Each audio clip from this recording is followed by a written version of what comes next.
Hey guys, it's another episode of Comicphiles, so lots of new comics to go through. Danny took over Comicphiles at the start of the month, so I immediately went out and bought loads of the stuff he recommended, so hopefully I can do the same thing for your wallets.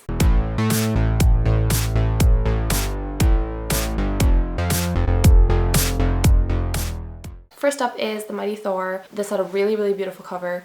One of the best I've seen in quite a while. I'm happy to say that the story was well up to scratch. If you don't know who the female Thor is yet, then you really need to find out. But if you don't, then I'll just keep that, stum for the rest of this video because I don't want to ruin it for you. It's pretty good. Thor is really sick. She is going through chemotherapy. It's a really interesting story because, you don't really see Thor in such a vulnerable position really ever. And it really shows how Thor, so much of the time, sacrifices herself for duty. I'm not usually a giant Thor fan. Every time I read the stuff, I think maybe it's just the font or something, but it just kind of annoys me. But I mean, he's alright, he's grand. But it doesn't bode well for a comic character if you prefer their movie counterpart.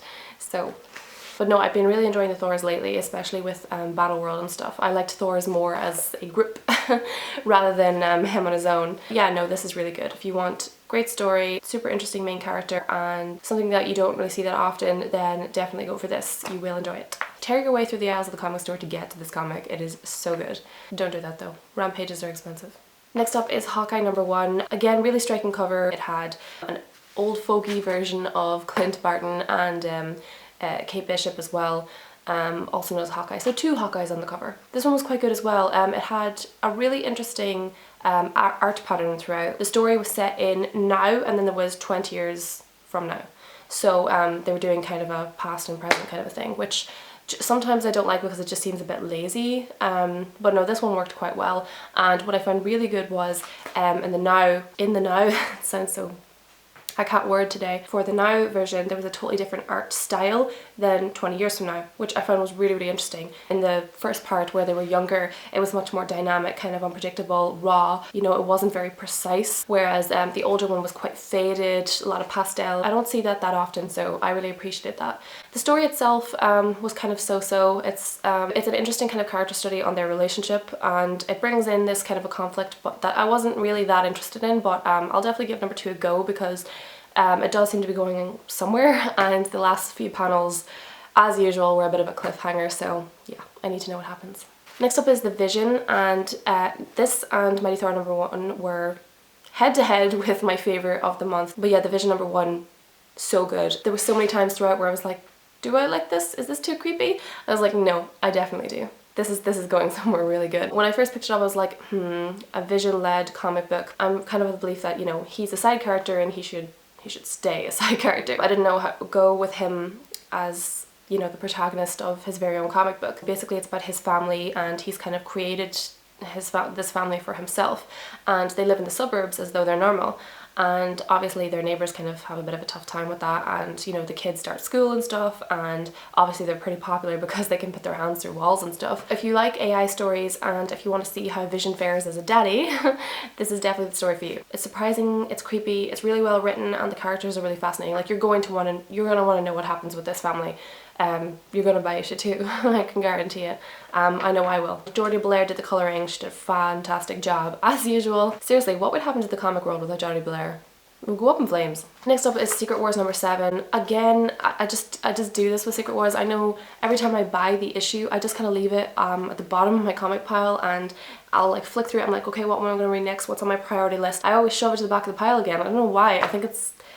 I don't know, it's just, as the issues have gone on, they've gotten just a teensy bit more disappointing. This issue was no different. I mean, this was just dire. You could cut the whole thing and, it wouldn't really make much of a difference. I kind of had to flick through it again after I was done, and I was just like, what actually happened? I'm kind of having trouble even figuring it now. I'm gonna have to like flick through it yet again. It was just really boring. It was just really dull. It's meant to be the start of this whole huge epic battle, and it's just like, you just don't care at all. I mean, the build up to it was just way more interesting and engaging than this was, and I don't know, maybe it's because some of the more interesting characters have already died.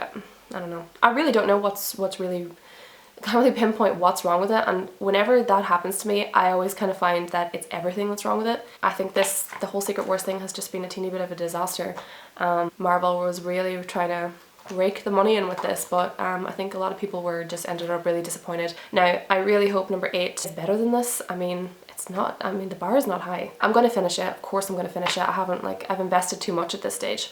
But yeah, 7, big disappointment. I mean, get it anyway. If you've already started reading, you might as well finish it. A few of my friends have kind of taken the smart option. They're waiting until it comes out as a book and they're just reading it from the beginning. I'm going to do that as well. Obviously, you know, when you read it all together, it's a lot better as a story. When you get them as single issues, of course, it's going to seem a lot more fragmented and stuff. But really, I mean, a comic, even if it's part of a series, it should stand well as a comic on its own, and this just doesn't do that. So, thumbs down.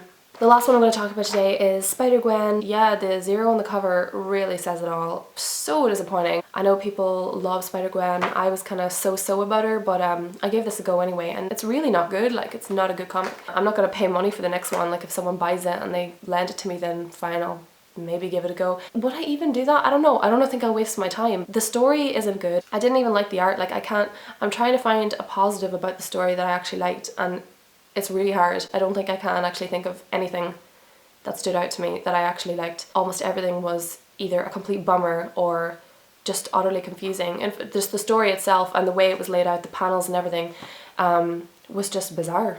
I mean, it was really just quite badly done. I really didn't enjoy it. Even with a cameo from Daredevil, you know, no. It was just a complete dud. So if you liked this comic, then please let me know in the comments. Not that I think you were dropped on your head as a child or anything, but so yeah, I don't know what they were thinking with that. Story was just going nowhere. I mean, I know I'm pretty negative sometimes, but I can always find something positive about a comic, but with this one, nope. Anyway, that's the end of Comicphiles for this month. Thanks a million for watching. Let me know what you've been reading below, if you agree with any of my recommendations, and if you end up checking them out, then please let me know as well. I'm Mary, and you've been watching The Arcade. December is the month of Force Awakens, so I'm expecting crap loads of Star Wars in here. Okay.